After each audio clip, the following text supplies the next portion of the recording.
The microphone was warm. That's the detail I remember most. Not the chandeliers.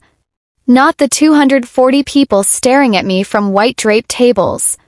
Not my stepmother's face going the color of old ash when she realized what was happening. The microphone was warm because my brother, the groom, had been holding it for 3 minutes straight, searching the room for me, and when he finally found my eyes, he walked the entire length of that ballroom and placed it in my hand. He didn't say a word. He didn't have to. Because that walk, that long, deliberate, absolutely silent walk across a room full of people who had spent 6 months trying to erase me, said everything. My name had been removed from the seating chart. Not forgotten. Removed. There's a difference. Forgotten is a mistake. Removed is a decision. And this decision had been made carefully, quietly, and with the kind of precise cruelty that only people who love you are capable of. 3 hours before that moment, I had stood in a hotel parking lot in the dress I almost didn't bring, holding a printed invitation that still had my name on it, wondering if I should walk through those doors at all. I walked through. And 40 minutes after my brother placed that microphone in my hand, 2 people at that wedding would leave in separate cars, not together, not speaking, and one of them would call a lawyer before midnight. Neither of them was me. But before I tell you how everything fell apart, you need to know how it started. My name is Renata. Not Ren. Not Rennie. Renata, because my mother, who was Hungarian and believed names should mean something, named me after the Latin word for reborn. She said it every time she introduced me to someone new. This is Renata. It means reborn. She came into this world twice, once at birth and once when she decided to survive it. She was talking about the 3 months I spent in the NICU. I was premature. 2 pounds, 14 ounces. The doctors told my parents to prepare themselves. My mother said she refused to prepare for anything except my homecoming, and she started knitting a blanket that night. I grew up in a house that smelled like coffee and old books, in a small city in Ohio where everybody knew everybody and nobody locked their doors. My father worked in insurance. My mother taught 3rd grade. We didn't have a lot, but we had enough, and more importantly, we had each other, which at the time felt like the most solid thing in the world. My brother Daniel was 4 years older than me. He taught me to ride a bike in our driveway, falling off alongside me on purpose so I wouldn't feel alone in the failing. He read me chapters from adventure novels at night when our parents thought we were both asleep. He was the kind of big brother who remembered that you existed even when the rest of the world didn't seem to. I want you to hold on to that, Daniel. The one who fell off his bike for me. Because you're going to need to remember him later, when the Daniel I'm about to describe becomes very hard to reconcile with the boy in that driveway. I was 15 when our mother died. Ovarian cancer. 8 months from diagnosis to gone, and in those 8 months she managed to be the most present person in every room she entered. She never talked about leaving. She only ever talked about staying, what she would grow in the garden next spring, what she and my father would do for their anniversary, what college I should look at when the time came.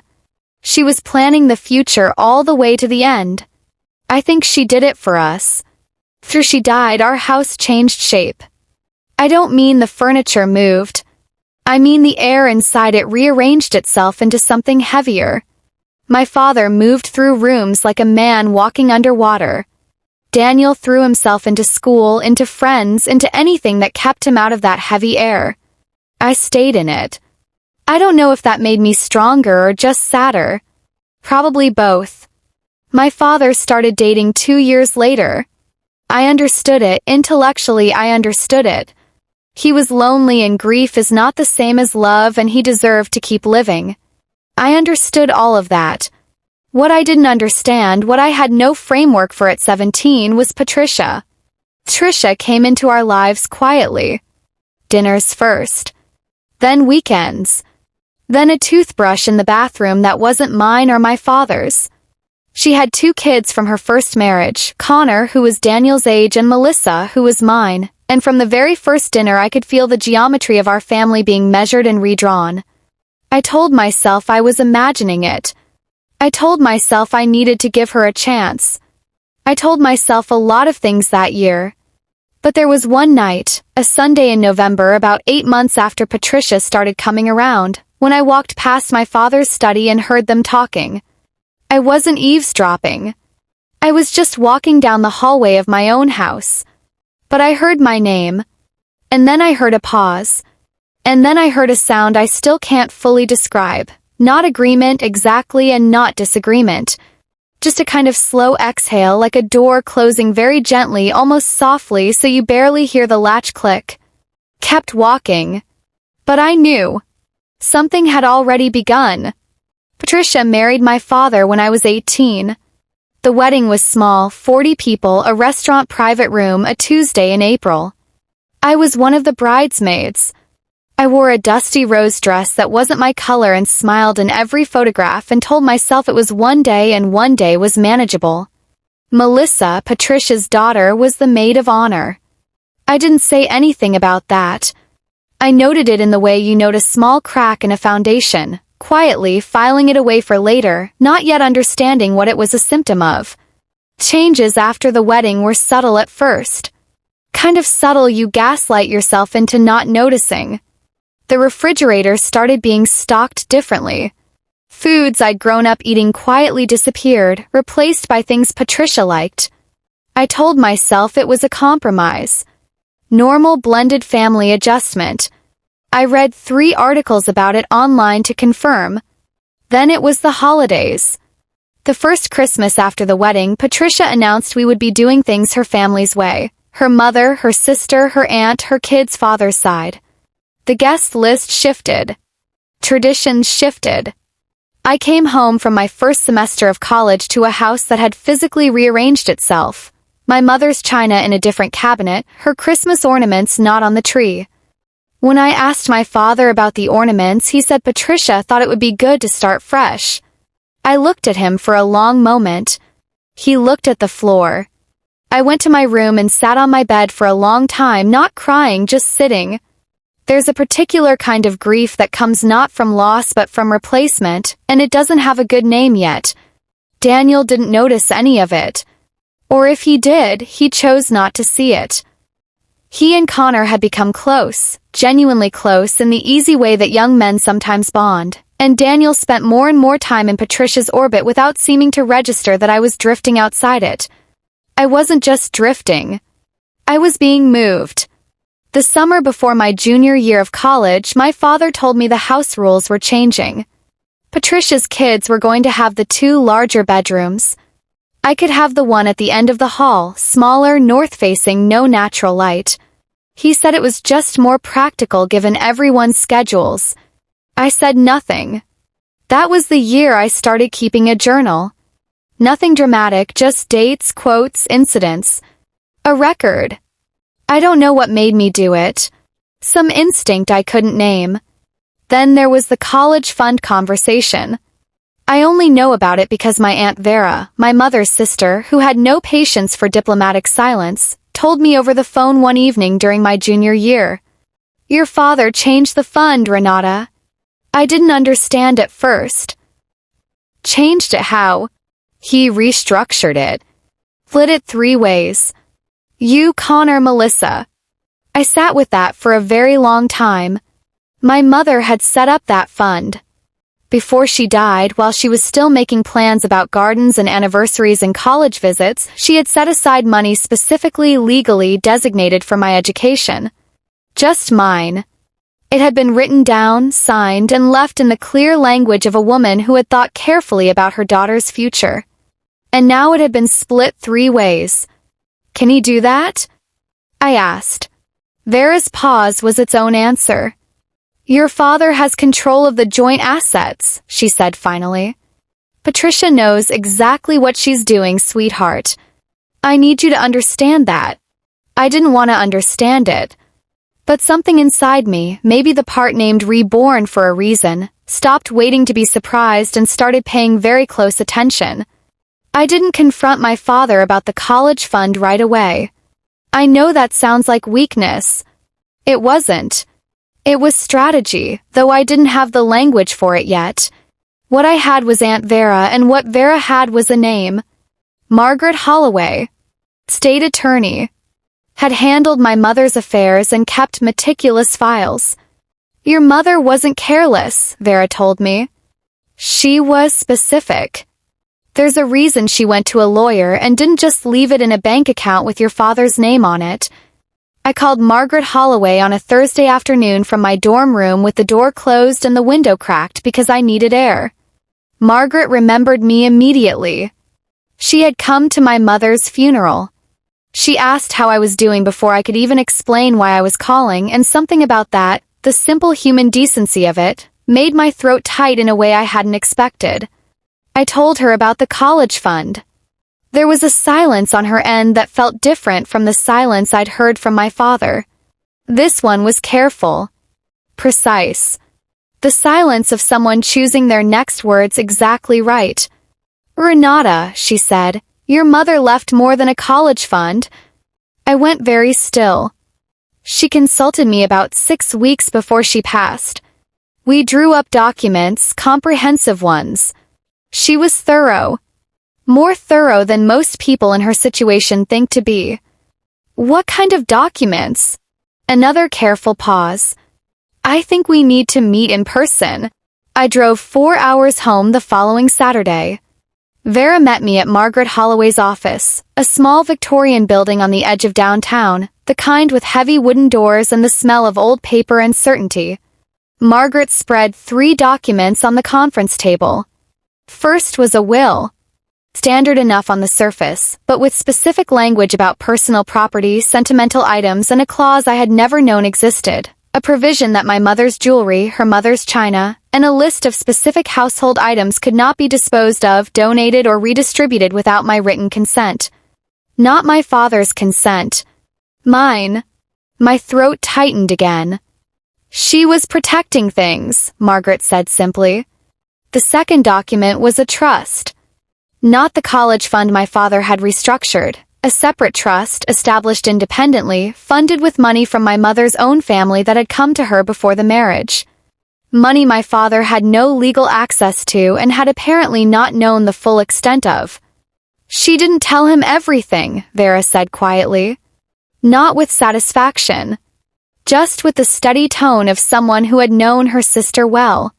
The trust had been designed to activate when I turned 25 or earlier under specific circumstances, including documented financial interference by a legal guardian.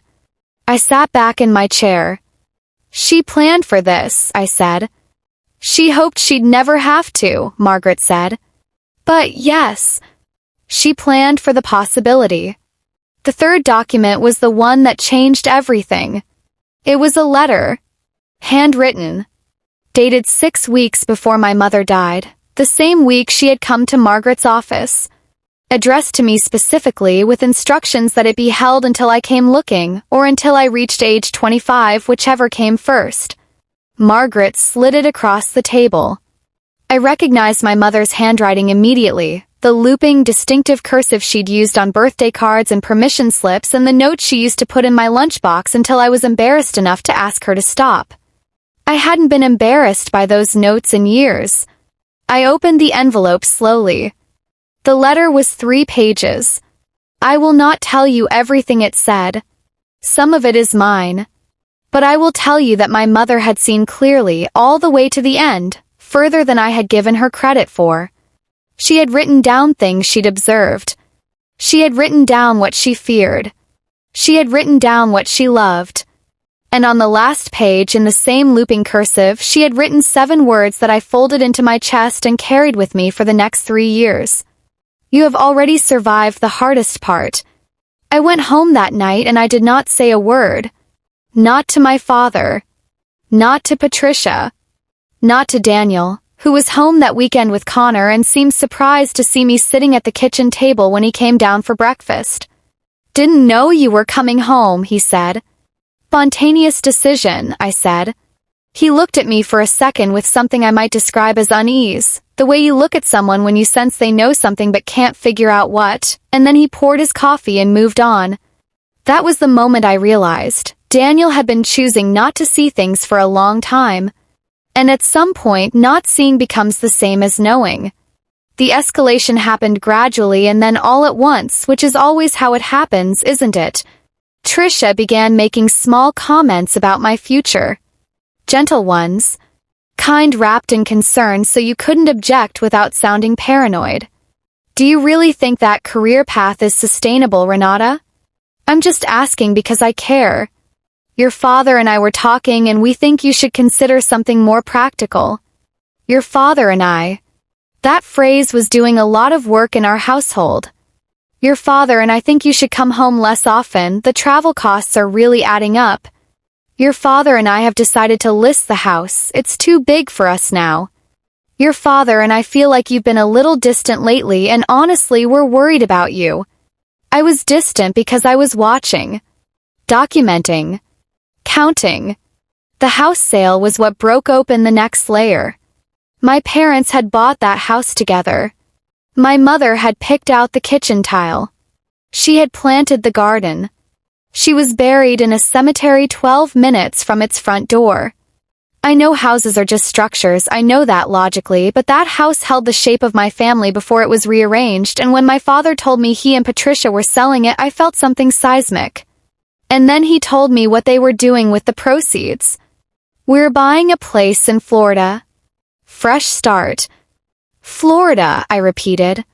Patricia has family there. Melissa and Connor are nearby. It just makes sense. He said it gently. He always said things gently now. Like gentleness was a substitute for honesty. And my mother's garden?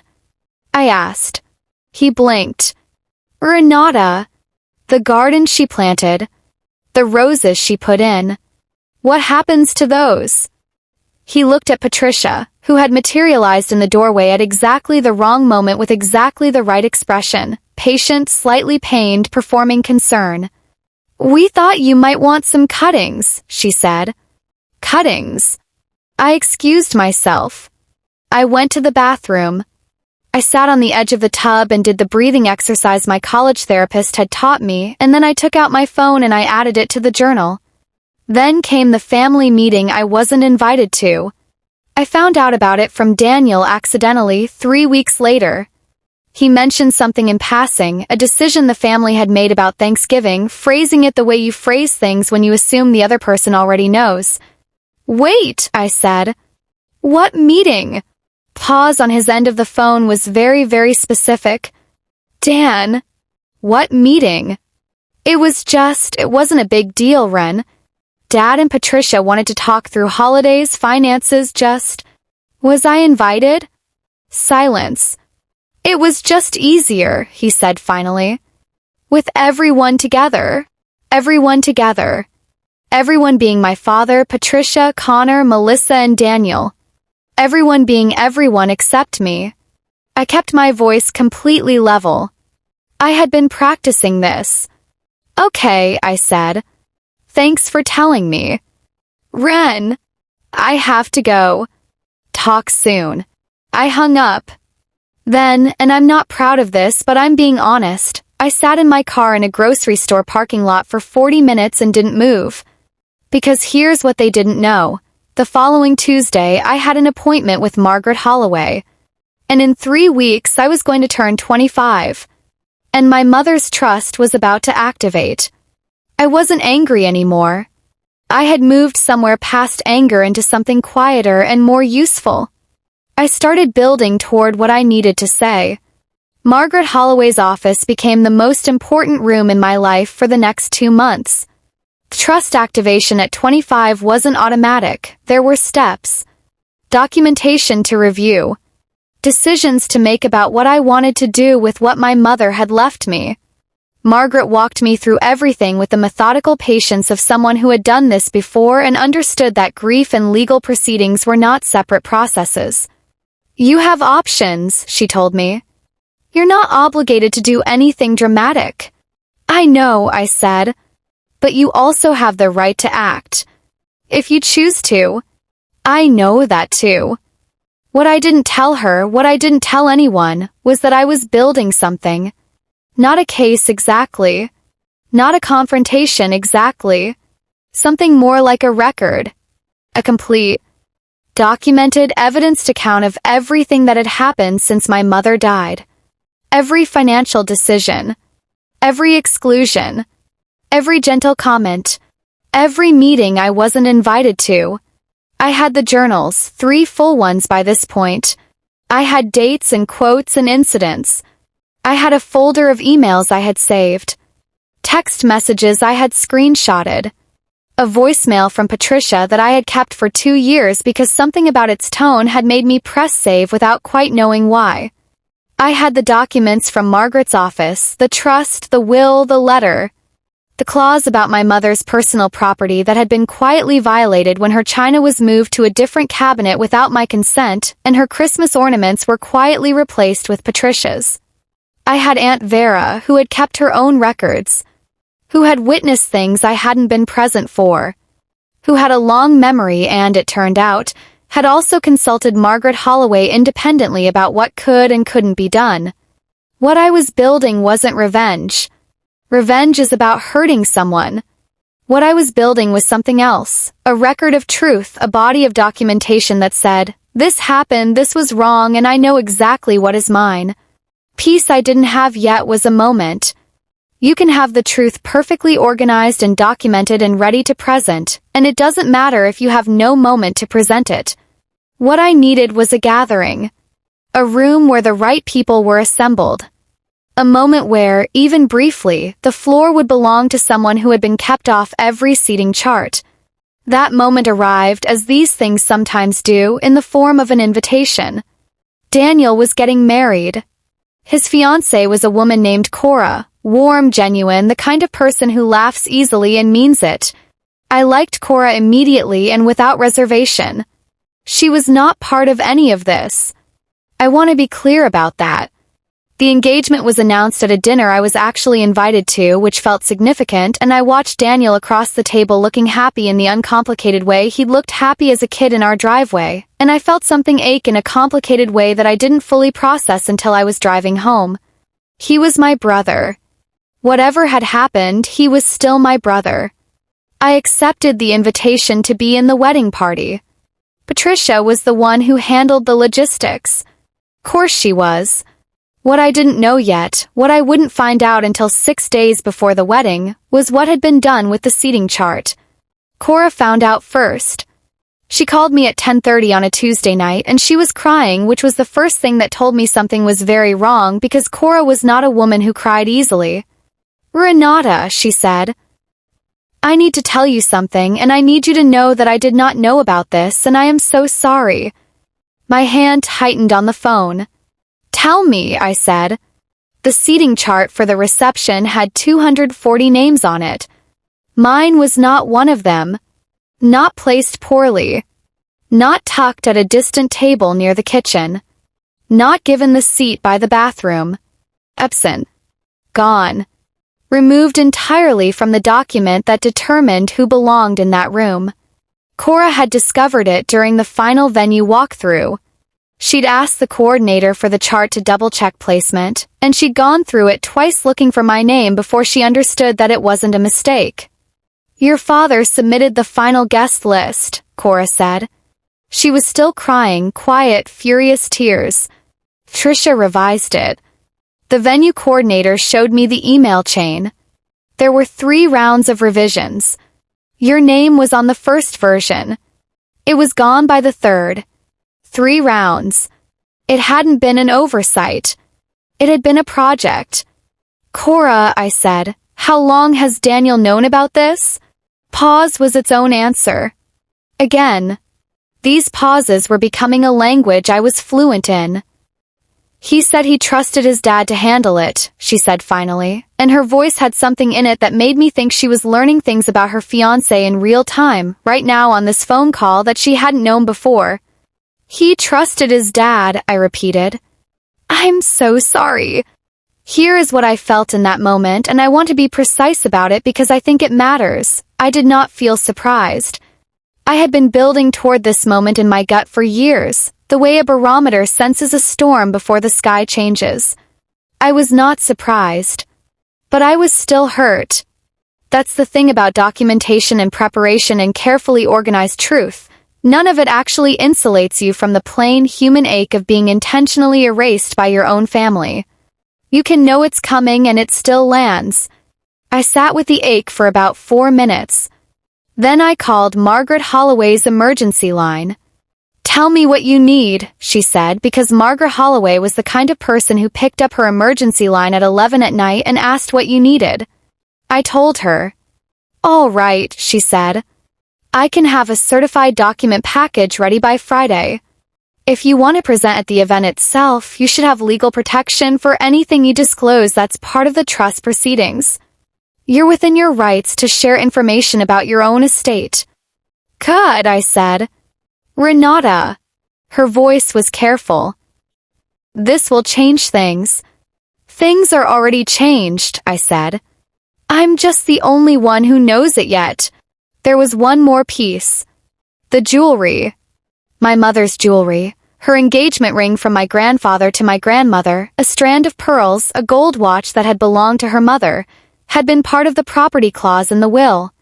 Clause that required my written consent before anything was disposed of. 3 months earlier, Vera had told me that Patricia had sold the pearls. I had asked Margaret about it quietly. She had pulled the relevant documents. She had sent a formal letter to my father's address, a legal notice of the clause violation, that had gone apparently without response. So there were 2 things in my folder now: the documents about the trust and my rightful inheritance, and the documentation of a clear, provable, legally noticed violation of my mother's last wishes. I packed my bag for the wedding. I packed the folder too. And I wrote out, not the whole speech because I didn't know yet if I'd need to give it, but the bones of it. The architecture. The things I needed to say, organized in the order that felt true. I had spent years collecting words that nobody had let me speak. The night before the wedding, I read my mother's letter again. "You have already survived the hardest part." I folded it carefully and put it at the front of the folder. Then I got in my car and drove to the hotel. The morning of the wedding, Cora texted me. "He knows I told you. He's upset with me. I don't care. You should be here. You will be here." I texted back, "I'll be there. Thank you for being you." The ceremony was at 2 o'clock in a chapel attached to the venue. I arrived at 1:15 and sat in a pew 3 rows back, next to Vera, who had driven 6 hours and was wearing the kind of expression that suggested she was prepared for anything. Nobody said anything to me in the chapel. My father registered my presence with something complicated behind his eyes and then looked forward. Patricia did not look at me at all, which told me she knew exactly what she'd done and was calculating whether I would do anything about it. Daniel saw me from the altar. Something moved across his face, relief, I thought. Or maybe recognition. The recognition of someone who has been not seeing for a long time and has suddenly, in the moment of their wedding, started to see. He looked like the boy in the driveway. Just for a second. The ceremony was beautiful. Cora was luminous. Daniel cried, genuinely unself-consciously, and I sat in my pew and felt the complexity of loving someone who had failed you and let it be complex and cried a little too. The reception was when things moved. Margaret Holloway had sent the certified package to my phone, every document digitized, every page dated and initialed. She had also, that afternoon, sent a formal copy to my father's attorney of record, which meant that by the time the reception started, my father's phone had received a legal communication that he couldn't pretend hadn't arrived. I watched him read it at a cocktail table between the appetizer course and the salad. His face went through several stages. Patricia leaned over, read it with him, and went very still. Good. Then the speeches began. The best man went first, charming, appropriate, mercifully brief. Cora's sister went second. Then Patricia stood up, uninvited but apparently unable to resist, and gave a 4-minute speech about Daniel that managed to never mention his father's first family at all. I sat at my table, not on the seating chart but present, seated by Cora's specific instruction at a table near the front, and I listened to that speech and I felt the weight of every word I had ever swallowed. Then Daniel stood up. He took the microphone from the stand. He looked at Cora. He said a few words about her, true words, loving ones. The room was soft with it. And then he looked up, He scanned the room slowly, deliberately, until he found me. He walked across the ballroom. All 240 people watched him move away from his bride, away from the head table, past the flower arrangements and the centerpieces and the carefully arranged seats. He stopped in front of me. He held out the microphone. And Patricia, for the first time all evening, looked genuinely afraid. The room had gone very quiet. Not the silence of something ending, the silence of something about to begin. 240 people holding a single collective breath. I looked at my brother. He looked at me. "You should say something," he said quietly. Not into the mic. Just to me. Just the two of us for a second in the middle of all that white and gold and arranged perfection. I thought about the last 8 years. About the college fund and the china cabinet and the Christmas ornaments and the meeting I wasn't invited to and the document that had my name 3 times and then 0 times and the pearls sold without my knowledge and the voicemail and the journals and 3 visits to a lawyer's office and a letter written by a woman who was gone but who had, it turned out, not left me without resources. I thought about all the things I had almost said and hadn't. All the rooms I'd almost spoken in and didn't. All the times I'd driven home in silence and sat in parking lots and filed things carefully away in a folder while people around me practiced the gentle art of pretending I didn't exist. "You should have invited me to sit," I said to Daniel. Also quietly. "I know," he said. And his voice had something in it I hadn't heard in a long time, not the practiced deflection of a man who had gotten good at not seeing things, but something older and truer. Shame, maybe. Or the beginning of it. "Is this you making it right?" I asked. "It's me giving you the floor," he said. "What you do with it is up to you." I looked past him at the head table. My father was sitting very still. Patricia had placed her hand over her husband's, the way people do when they're trying to communicate something without speaking. A steadying gesture that was really a controlling one. Cora was watching me with an expression that was equal parts love and fierce, quiet solidarity. Vera, at my table, had put down her champagne glass and folded her hands. I took the microphone. The warmth of it, I already told you about that. The warmth of the thing, held for a long time by someone else's hand. I stood up. I had a folder in my bag, but I didn't reach for it. Not yet. "Hi," I said into the microphone. My voice was steady. I had practiced steady for years without knowing I was practicing. 240 people looked at me. "For those of you I haven't met, my name is Renata. I'm Daniel's sister." A pause. I wasn't on the seating chart, so some of you might not have known I'd be here. A ripple through the room. A few confused looks. A few knowing ones. "I'll be honest," I continued. "When I drove here this morning, I wasn't sure I was going to walk through those doors. I sat in the parking lot for a while. And I thought about all the things I've never said in all the rooms where I probably should have said them. And I thought about how long I've been rehearsing for a moment that might not come." I looked at Daniel. "Thank you," I told him, "for giving me the moment." He nodded. His eyes were wet. "So," I said and reached into my bag. I placed the folder on the table. Not dramatically. Carefully. The same way I'd placed it in my bag the night before. The same way my mother used to set things down, with quiet intention like objects mattered. "I want to tell you about my mother," I said. The room was so still. Her name was Eva. She was a 3rd-grade teacher. She believed names meant something, so she named me Renata, reborn, because she said I came into this world twice and she expected me to keep doing that. She was the kind of woman who planned for the future all the way to the end. I opened the folder. She planned for me. Specifically. First document. I didn't read it aloud in full. I didn't need to. I turned it toward the room, held it up just for a moment, and I said, "This is my mother's will, drawn up 6 weeks before she died, notarized, witnessed, and held for 9 years by her estate attorney. It includes a specific clause about personal property that was written with the kind of precision that only makes sense if you're worried about what happens after you're gone." I set it down. One of the items protected under that clause was a set of pearl jewelry, her mother's pearls. They required my written consent to dispose of. I never gave that consent. I looked directly at Patricia. They were sold 14 months ago. The silence had a texture now. Patricia had arranged her face into something neutral. But her hand on my father's arm had tightened. I could see it from where I stood.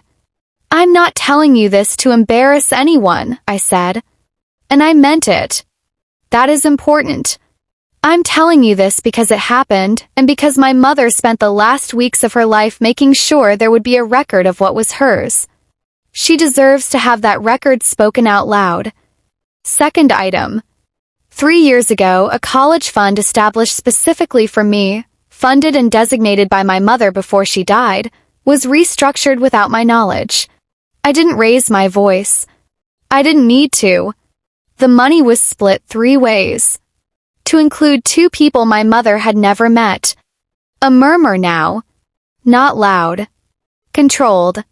A sound a room makes when it's beginning to understand. My father had gone very pale. "Dad," I said, and I looked at him directly, and I kept my voice exactly as steady as I had practiced. "I'm not angry at you. I want you to know that. I understand that grief does things to people. I understand that you were lonely and that you needed to build something new. I understand all of that." I paused. "What I need you to understand is that building your new life should not have required dismantling the one Mom built for me." The room was perfectly silent. I turned back to the room. Third document. I pulled it from the folder.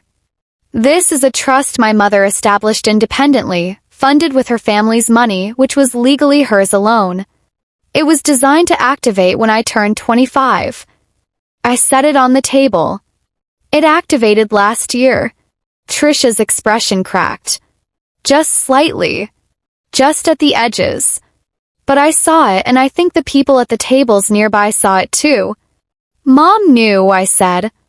"She didn't tell me because she didn't want me spending my childhood waiting for the other shoe to drop. She wanted me to be a kid. To trust people. To believe in the goodness of the family around me." My voice held. She also made sure that if those things turned out not to be true, I would be protected. I reached into the folder one more time. "This is a letter," I said. "She wrote it 6 weeks before she died. She left it with her attorney with instructions to hold it until I came looking." I held it up, just the envelope, the outside. I didn't open it. This part was mine. "I'm not going to read it to you. What she said to me is between us. But I want you to know it exists, and I want you to know that the woman who wrote it was paying attention to everything, and she loved her daughter enough to plan 7 steps ahead." I set the envelope down on top of the other documents. "That's all the paperwork," I said. A few people laughed, surprised, releasing the nervous laugh of a room that has been holding its breath. I almost smiled. "Now I want to say something that isn't in any document." Tricia stood up. I think she intended it to be commanding. It wasn't. It was the movement of someone who has been sitting in a chair that was getting smaller and smaller and finally can't sit in it anymore. "This is not the appropriate venue," she began. "Patricia." Cora's voice was quiet and absolute. "Sit down." Tricia looked at Cora. Cora looked back. 240 people looked at both of them. Patricia sat down. "I want to give you the full picture of that moment because I think the full picture matters." Patricia sat down not because she was afraid of Cora exactly, but because she had looked around the room and understood something that I think she had been avoiding understanding for a very long time. The room was not on her side. Not because I had made them not be. I hadn't performed anything. I hadn't accused. I hadn't wept or pointed. I had simply told the truth in a steady voice with documentation, and the truth had done what truth sometimes does when it's been suppressed long enough. Filled the room. My father was looking at his hands. This was the thing that hurt the most, if I'm being honest, not Patricia's manipulation, which was at least coherent as its own kind of logic, but my father's hands in his lap and the expression of a man who had known on some level and had chosen comfort over accountability. Connor had gone red and was looking at the table. Melissa had gotten up very quietly sometime during the third document and walked toward the back of the room. I don't know if she left or just needed air. I don't blame her either way. Daniel was still standing near the edge of the floor where he'd handed me the microphone. He hadn't moved. He was watching me with the expression of someone who is grieving something they chose not to see before it became a loss. "I don't need an apology tonight," I said into the microphone. "I'm not asking for one. What happened, what's been happening, that's something for private conversations. Legal ones, some of it. Personal ones, the rest." I looked at my father. "Dad, I want to have those conversations with you. When you're ready." He looked up. "I love you," I said. "That's not conditional. I just needed you to know that the things that happened, the things that were done while you were looking the other way, they weren't invisible.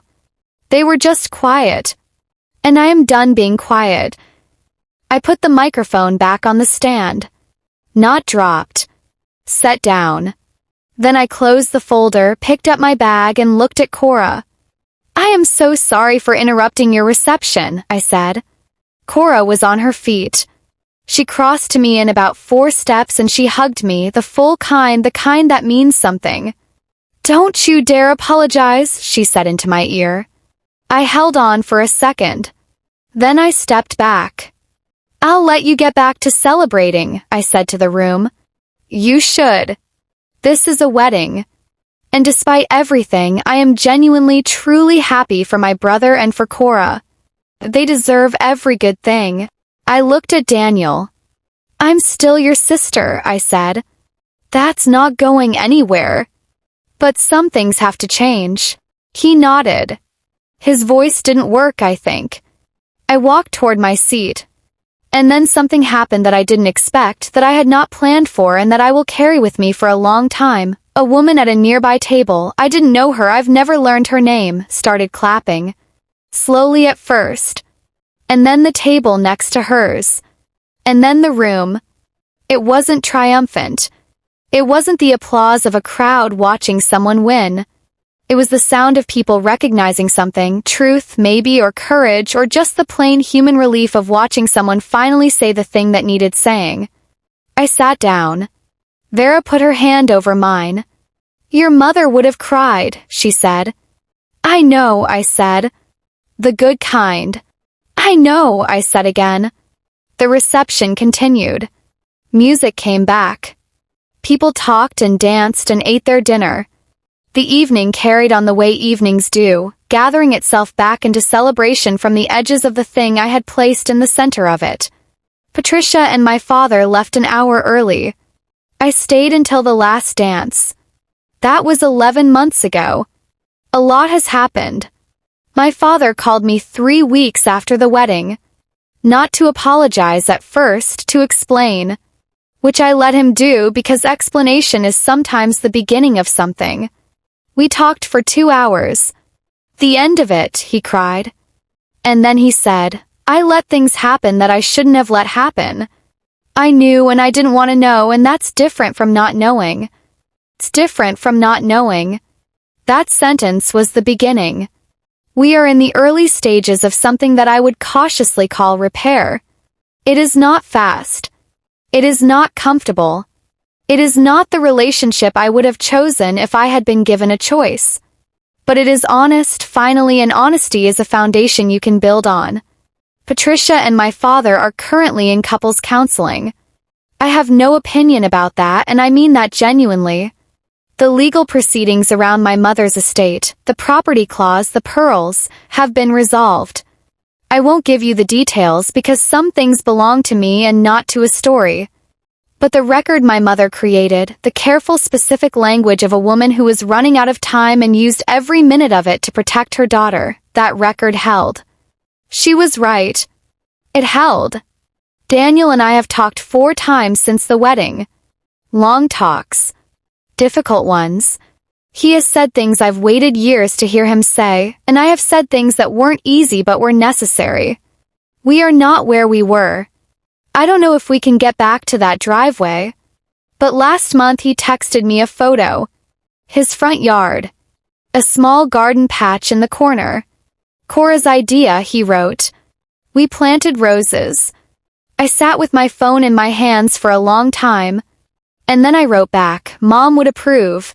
He sent back a single emoji. A heart. Not a word. Just a heart. I am doing well. I have a life I have built quietly and deliberately with the same care my mother brought to everything. I am not defined by what happened to me in that family. I am defined by what I chose to do with it. I kept the letter. Keep it in the same folder. Front of the stack. You have already survived the hardest part. She was right. She was always right. So I have to ask you, what would you have done in that room?